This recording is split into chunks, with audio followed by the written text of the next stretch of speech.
सोचिए कि आप कहीं पे चोरी किया और चोरी करने के बाद पूरा पैसा को खर्च कर दिया, लेकिन बाद में जिससे आपने चोरी किया उसे पता लग गया और वो आके आपसे पैसा मांगने लगा, तो आप क्या करेंगे? दोबारा चोरी करेंगे? आज की मूवी का कहानी कुछ ऐसे ही है। इस मूवी का पहला पार्ट मैंने पहले एक्सप्लेन कर दिया, आप लोग एक बार जरूर देख लेना, लिंक डिस्क्रिप्शन बॉक्स में दिया हुआ है। फिल्मी दुनिया टाकी आपका स्वागत करता है और आज का मूवी का नाम ओशंस 12। जो भी इस वीडियो को देख रहे हैं, वीडियो को एक लाइक जरूर कर देना और अगर चैनल में नए हैं तो चैनल को सब्सक्राइब करके बेल आइकन को प्रेस कर देना अगले वीडियो की नोटिफिकेशन पाने के लिए।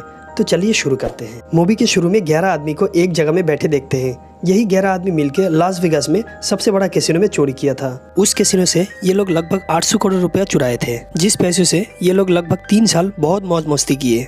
उस कैसीनो का मालिक का नाम था टेरी बेनेडिक्ट। टेरी बेनेडिक्ट को बाद में इनका पता चल जाता है। टेरी एक एक करके सबके पास जाता है और कहता है कि मुझे अगले 10 दिन के अंदर पूरा पैसा सूद के साथ वापस चाहिए। अगर नहीं मिला तो आपके साथ क्या होने वाला है ये आप खुद ही जानते हो। टेरी बहुत ही शातिर इंसान था। इसका पूरा पैसा उसने इंश्योरेंस कंपनी से क्लेम कर लिया था। अब 11 चोर एक जगह सब मीट करते हैं, जहाँ पे राष्ट्रीय बोलता है कि मैं अपना पूरा पैसा होटल के बिजनेस में लगा दिया हूँ, मेरे पास अब कोई पैसा बचा नहीं है। बाकी सबके पास भी ज़्यादा पैसा बचा नहीं था, लेकिन रियोबेल अपना पूरा पैसा को बिजनेस में लगा के मुनाफा कमा लिया था और पैसा को डबल कर लिया था। लेकिन सॉल पैसा देने से इनकार करता है और वहाँ से चला जाता है। तब डैनी हिसाब लगाता है कि टेरी का पूरा पैसा चुकाने में अभी भी 400 करोड़ रुपए की ज़रूरत है, लेकिन इनके पास समय बहुत कम था। इतने कम समय में इतना पैसा वो कहाँ से जुगाड़ लगाएगा? तब डैनी कहता है कि हम सबको जल्द से जल्द एम्स्टर्डम जाना होगा, जहाँ पे मात्सुई नाम का एक आदमी है, वो हमको हेल्प कर सकता है। इसके बाद मूवी में 1 साल पहले की एक सीन दिखाया जाता है, जहाँ पे राष्ट्री इजाबेल नाम की एक लड़की के साथ रिलेशनशिप में था। इजाबेल एक पुलिस ऑफिसर थी। ये जानते हुए भी राष्ट्री उससे प्यार करता था। एक दिन इजाबेल राष्ट्री को कहती है कि 2 दिन पहले जो शहर में चोरी हुआ है, वहाँ से चोर का DNA सैंपल मिल गया है, बहुत जल्द पुलिस चोर को पकड़ लेगी। ये सुन के राष्ट्री खिड़की से भाग जाता है, क्योंकि पुलिस जिस चोर को तलाश कर रहे थे वो था राष्ट्री। और अभी इजाबेल एम्स्टर्डम में थी, लेकिन राष्ट्री अपने टीम मेंबर को इजाबेल के बारे में कुछ नहीं बताते हैं। इसके बाद राष्ट्री और बाकी सब आदमी एक क्लब में जाके मात्सुई नाम के उस आदमी से मिलता है। मात्सुई उन्हें पहले एक छोटा सा चोरी करने को कहते हैं। डेनियल वापस आके इस चोरी का प्लान सबको बताता है। डेनियल कहता है कि हम भेंडर नाम के एक आदमी के घर में चोरी करेंगे। वहाँ पे एक बहुत पुराना कागज है, जिस कागज का कीमत लगभग 15 करोड़ रुपया। ये बात सुन के वेसर गुस्सा हो जाता है। वेसर कहता है कि हम अगर ऐसे छोटी मोटी चोरी करेंगे तो हमको बहुत दिन लग जाएगा, तब तक टेरी हम सबको मार देगा। तब राष्ट्री कहता है हम अगर ये चोरी करेंगे तो मात्सुई हमको एक बहुत बड़ा चोरी का प्लान देगा। डेनियल कहता है कि वेंडर एक बुढ़ा आदमी है, वो हर दिन रात को 1:30 बजे नींद का गोली लेके सो जाता है और बीच-बीच में खिड़की में आगे खुले हवा लेता है। हमें ये चोरी रात को 3 बजे के बाद करना पड़ेगा। लेकिन वेंडर के घर में चोरी करना बहुत मुश्किल था, क्योंकि उसके घर के बाहर 5 CCTV कैमरे लगे हुए थे। उसके छत में भी CCTV कैमरा लगा हुआ था और उसमें सेंसर भी लगा हुआ था। मतलब छत से कोई अगर अंदर जाने की कोशिश करे तो अलार्म बज जाएगा और वो पकड़ा जाएगा। ये सुन के सब टेंशन में पड़ जाता है। तब लिनस कहता है हम एक वैन लेके उस घर के सामने जाएंगे और CCTV कैमरा को हैक कर लेंगे। लेकिन डैनी कहता है ऐसा नहीं हो सकता, क्योंकि उस इलाके में एक वैन को खड़ी देख के पुलिस को डाउट हो जाएगा और पुलिस पकड़ लेगी। अब डैनी धीरे धीरे अपना प्लान शुरू करता है। बेसर वहाँ के एक बिल्डिंग के छत में जाके उस घर के ऊपर नजर रखने लगता है। वो देखता है कि एक खिड़की खुला हुआ है और ये बात बेसर राष्ट्री को कॉल करके बता देता है। तब राष्ट्री और डैनियल एक प्लान करता है। वो कहता है कि हम उस घर में जाके पूरा सिक्योरिटी सिस्टम का मशीन को हैक कर लेंगे, जिससे पूरा CCTV कैमरा और घर का पूरा सिक्योरिटी हमारे कंट्रोल में आ जाएगा। तब वेसर कहता है कि उस सिक्योरिटी सिस्टम का मशीन को खिड़की से दिखाई देता है, लेकिन एक प्रॉब्लम है, क्योंकि वेंडर का घर इस बिल्डिंग से थोड़ा सा नीचा है, जिसके लिए वहाँ पहुँचना असंभव है। तब राष्ट्री कहता है कि हम उस बिल्डिंग को 2 इंच ऊपर कर देंगे, जिससे पूरा प्रॉब्लम सॉल्व हो जाएगा, क्योंकि एम्स्टर्डम में बिल्डिंग नदी के ऊपर होने से बिल्डिंग को थोड़ा ऊपर करना कोई मुश्किल काम नहीं था। अब आता है उस चोरी के दिन। ये लोग पानी के नीचे से जाके हाइड्रोलिक मशीन के जरिए बिल्डिंग को 2 इंच ऊपर कर देता है। बिल्डिंग थोड़ा सा ऊंचा होने से खिड़की से उस सिक्योरिटी सिस्टम को दिखाई दे रहा था। इधर बिल्डिंग के ऑपोजिट में छत के ऊपर बेसर और डेल इंतजार कर रहा था।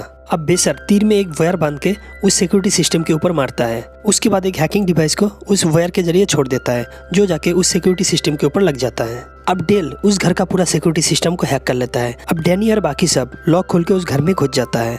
वेंडर को इसके बारे में कुछ पता नहीं चलता है, क्योंकि वेंडर 1:30 बजे नींद की गोली लेके सो गया था। डैनी सबसे पहले उस लॉकर के पास जाता है, लेकिन जाके देखता है कि लॉकर पहले से ही खुला हुआ है और उसके अंदर से वो कागज गायब है। तभी वहाँ पे एक टेप रिकॉर्डर बजता है, जिसमें से आवाज आता है कि मैं नाइट फॉक्स बोल रहा हूँ, मैं ही तुम लोगों को यहाँ पे लेके आया। कल तुम लोग सब मुझे फ्रांस में मिलना, नहीं तो टेरी के हाथ से तुम लोगों को कोई नहीं बचा पाएगा। दरअसल नाइट फॉक्स एक बहुत बड़ा चोर था और उसी ने टेरी बेनेडिक्ट को डैनी के बारे में बताया था। और उसी ने टेरी को डैनी और बाकी सबसे पैसा लेने के लिए कहा था। डैनी समझ जाता है कि नाइट फॉक्स ही मात्सुई से मिलके ये प्लान किया है, लेकिन जहां डैनी और बाकी team CCTV camera security system hack करके चोरी करने का प्लान किया था, वहां नाइट फॉक्स अकेले उस चोरी को किया था। मतलब नाइट फॉक्स सच में एक बहुत बड़ा शातिर चोर था। इधर एम्स्टर्डम पुलिस इजाबेल को उस चोरी का छानबीन करने के लिए भेज देता है। इजाबेल आके समझ जाती है कि ये चोरी कैसे किया गया था। तभी उसे याद आती है कि एक बार उसका बॉयफ्रेंड रस्टी उसे लेमार्क नाम के एक चोर के बारे में कहा था जो ऐसे ही चोरी किया था।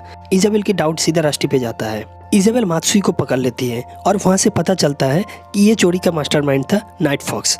इजाबेल काफी दिनों से नाइट फॉक्स को पकड़ने की कोशिश कर रही है। इजाबेल को मात्सुई से फ्रैंक और रास्टी के बारे में पता चलता है। इजाबेल तुरंत जाके फ्रैंक को अरेस्ट कर लेती है। इसके बाद इजाबेल रास्टी के फ्लैट में जाती है जहाँ पे डैनी और बाकी सब पहले से इंतजार कर रहे थे। इजाबेल को देख के डैनी और बाकी सब छुप जाता है। इजाबेल रास्टी से कहती है कि मुझे तुम लोगों के बारे में सब कुछ पता चल गया, लेकिन रास्टी ऐसा बिहेव करता है जैसे कि उसे कुछ मालूम ही नहीं है। इजाबेल वहाँ से चली जाती है, लेकिन जाने से पहले वो रास्टी का मोबाइल लेके जाती है जिसमें रास्टी का पूरा फ्रेंड का फोटो और उनका कॉन्टैक्ट नंबर था। इजाबेल रास्टी के फ्लैट के बाहर कुछ पुलिस वालों को लगा देती है उस पर नजर रखने के लिए। इधर डैनी और बाकी सब एक प्रॉब्लम में फंस जाता है क्योंकि उनके पीछे पुलिस पड़ी हुई थी और उनको फ्रांस में भी जाना था नाइट फॉक्स से मिलने के लिए। तब सब मिलके एक दिमाग लगाता है। उस दिन एक वॉलीबॉल मैच हो रहा था। सभी वॉलीबॉल प्लेयर का ड्रेस पहन लेता है और इयन को एक बैग में भर के एक एक करके वहां से निकल के बस में चढ़ जाता है। अगले सीन में हम नाइट फॉक्स को उसके घर में देखते हैं। नाइट फॉक्स आके देखता है कि उसके दीवार से सारे पेंटिंग गायब है। तभी बाहर आके देखता है कि डैनी वहाँ पे खड़ा हुआ है। नाइट फॉक्स समझ जाता है कि ये काम डैनी का है। डैनी कहता है कि मुझे यहाँ पे किस लिए बुलाया गया है। तब नाइट फॉक्स कहता है कि मैं कुछ दिन पहले पोर्तुगल गया था लेमार्क से मिलने के लिए। तब वहाँ पे एक आदमी मुझे बताया कि तुम दुनिया के सबसे महान चोर हो, लेकिन मुझे ये बात पसंद नहीं आया। मैं लेमार्क से पूछा तो लेमार्क ने भी ऐसे ही जवाब दिया। ये बात सुन के मुझे बहुत गुस्सा आया। तब मैं एक प्लान बनाया कि दोनों मिलके एक ही चोरी करेंगे और जो पहले चोरी करेगा वो दुनिया का महान चोर बनेगा। लेकिन ये बात मैं अगर तुमको डायरेक्ट बोलता तो तुम ये काम नहीं करते, इसलिए मुझे ऐसा प्लान करना पड़ा।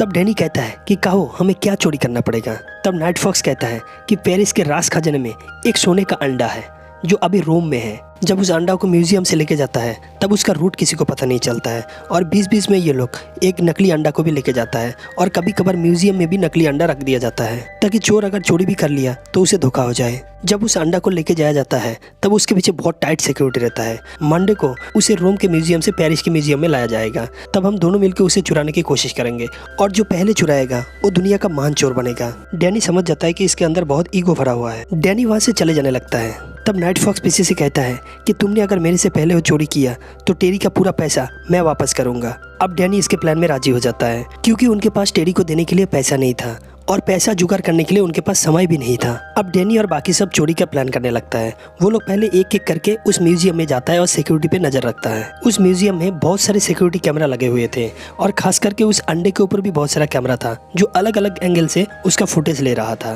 तब डेल कहता है कि दिन में ये सब कैमरा चालू रहता है लेकिन रात को ये कैमरा बंद रहता है।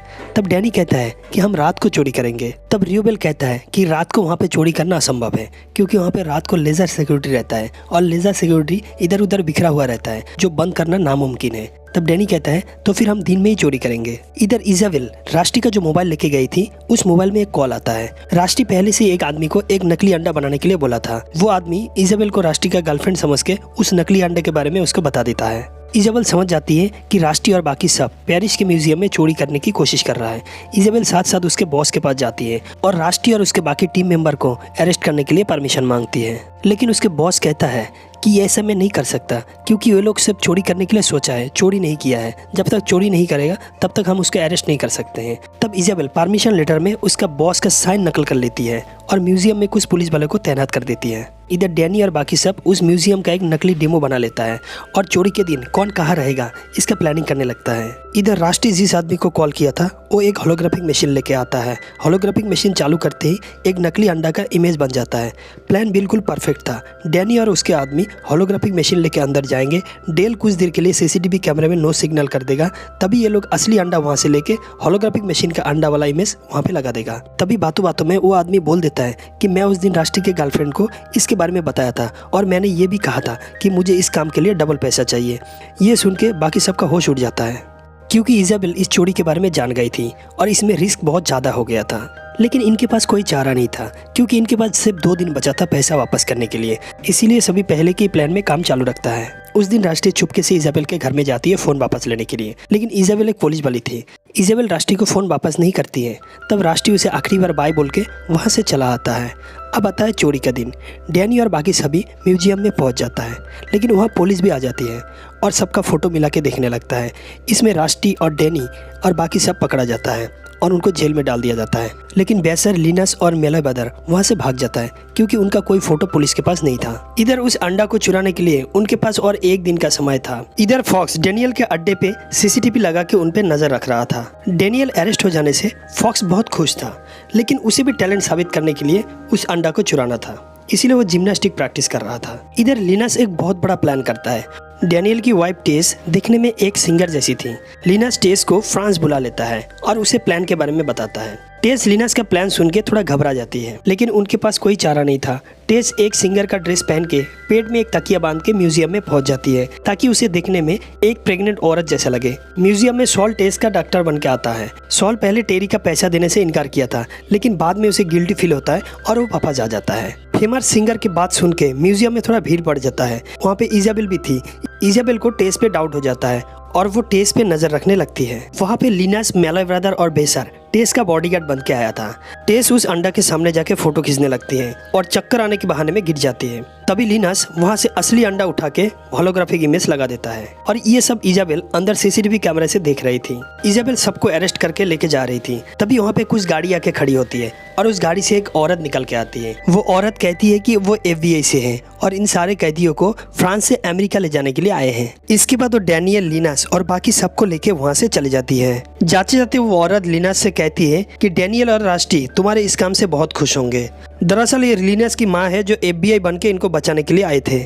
लेकिन टेस को ये सब के बारे में कुछ मालूम नहीं था। वो बहुत गुस्सा हो जाती है, लेकिन डैनियल उसे समझा देता है और फिर वो शांत हो जाती है। इधर इजाबेल को एक एयरपोर्ट में लेके जा रहा था, जहाँ पे राष्ट्री उसे कहता है कि जानते हो तुम्हारा पापा अभी जिंदा है और जिस लेमार्क को तुम इतना दिन से ढूंढ रही हो वही लेमार्क तुम्हारा पापा है, जो दुनिया का सबसे बड़ा चोर है। लेकिन इजाबेल को इस बात पे विश्वास नहीं होता है और वहाँ से वो चले जाने लगती है। तब राष्ट्री उसे कहता है कि तुम जा सकते हो, लेकिन नकली साइन करने के जुर्म में पुलिस तुम्हें अंदर कर देगी। बेहतर ये होगा कि तुम हमारे साथ चलो। इजाबेल के पास और कोई चारा नहीं था, इसलिए वो राष्ट्री के साथ चल देती है। इसके बाद हम फॉक्स को देखते हैं, जो एक ब्रीफकेस लेके घर में आता है। दरअसल उस ब्रीफकेस में वो सोने का अंडा था जो फॉक्स ने चुराया था। लेकिन डैनियल और टेस पहले से फॉक्स के घर में बैठे हुए थे। फॉक्स डैनियल से कहता है आप तो मान लो कि मैं दुनिया का महान चोर हूँ। तब डैनियल कहता है ठीक है मान लेंगे, लेकिन तुम ये बताओ कि उस अंडे को तुमने चुराया कैसे। तब फॉक्स कहता है कि जिस रात को अंडा म्यूजियम में लाया गया था मैं उसी रात को चोरी किया था। टेस कहती है कि तुमने उस लेजर लाइट को कैसे पार किया। तब फॉक्स कहता है कि वो लेजर लाइट एक गाने के धुन में चलता है। मैं 1 महीने से उस गाने का डांस का प्रैक्टिस कर रहा था और मैं उसी टेक्निक से लेजर लाइट को पार किया था। तब डैनियल कहता है क्या तुम चेक किए थे कि तुम सही अंडा को चुराए थे। ये बात सुन के फॉक्स थोड़ा घबरा जाता है। तब डैनियल कहता है कि मैं तुम्हारा वॉइस रिकॉर्ड सुनने के बाद सीधा लेमार्क से मिलने के लिए गया था। वहाँ जाके पता लगा कि लेमार्क तुम्हें उकसाने के लिए मुझे महान चोर कहा था और तुमने अपने आप को महान चोर साबित करने के लिए सबको मुसीबत में डाल दिया। लेकिन इस मुसीबत से निकालने के लिए लेमार्क ने हमको हेल्प किया था, क्योंकि राष्ट्री उनसे प्रॉमिस किया था कि अगर हमें इस मुसीबत से निकालेगा तो उसे उसके बेटी से मिला देगा। और हम लेमार्क के प्लान के अनुसार काम किया था। लेमार्क जानता था कि अगले दिन वो अंडा पेरिस से रोम जाने वाला है, लेकिन उस दिन सबको गुमराह करने के लिए नकली अंडा को हाई सिक्योरिटी से लेके जाया जाता है और असली अंडा को एक लड़का के बैग में डाल के भेज दिया जाता है। और वो लड़का का इन्फॉर्मेशन पहले से ही हमारे पास था। वो जैसे ही ट्रेन में चढ़ता है, लिनस भी एक सेम बैग लेके उसके पीछे पीछे ट्रेन में चढ़ता है और ट्रेन चालू होते ही मेलाब्रदर्स लड़ाई करने लगता है और उसी वक्त लिनस अपने बैग के साथ उस बैग को बदल लेता है। मैं जिस दिन तुमसे मिलने के लिए गया था और तुमने मुझे अंडा चुराने का प्रपोजल दिया था, तब तक तो हमने अंडा चुरा लिया था और तुम्हें पता ना चले, इसलिए ये चोरी का प्लान किया और हम जेल भी गए। फॉक्स समझ जाता है कि डैनियल ऐसा वैसा चोर नहीं है, दुनिया का सबसे महान चोर है। अब वादे के मुताबिक फॉक्स डैनियल को पूरा पैसा दे देता है। इसके बाद हम इजाबेल को देखते हैं। राष्ट्री इजाबेल को लेमार्क के साथ मिला देता है। इजाबेल कभी अपने पापा को नहीं देखा था, क्योंकि लेमार्क एक चोर था, इसलिए इजाबेल के माँ ने भी कभी लेमार्क के बारे में इजाबेल को नहीं बताई थी। इधर इजाबेल बहुत दिन बाद अपने पापा को देख के खुश हो जाती है। अगले सीन में हम देखते हैं कि रियोबेल एक चेक लेके टेरी के पास जाता है, जिस चेक में टेरी का पूरा पैसा था। उधर ही हम देखते हैं कि फॉक्स टेरी के ऑफिस में स्वीपिंग का काम कर रहा है और फॉक्स को देख के समझ में आ रहा था कि अब वो टेरी से कुछ चुराना चाहता है और यहीं पे फिल्म ख़त्म हो जाती है। उम्मीद करता हूँ कि आपको कहानी अच्छी लगी होगी। तो जाने से पहले वीडियो को एक लाइक कर देना और जो चैनल में नए हैं चैनल को सब्सक्राइब करके बेल आइकन को प्रेस कर देना अगले वीडियो की नोटिफिकेशन पाने के लिए। तो मिलते हैं अगले वीडियो में एक नई कहानी के साथ, तब तक के लिए बाय बाय।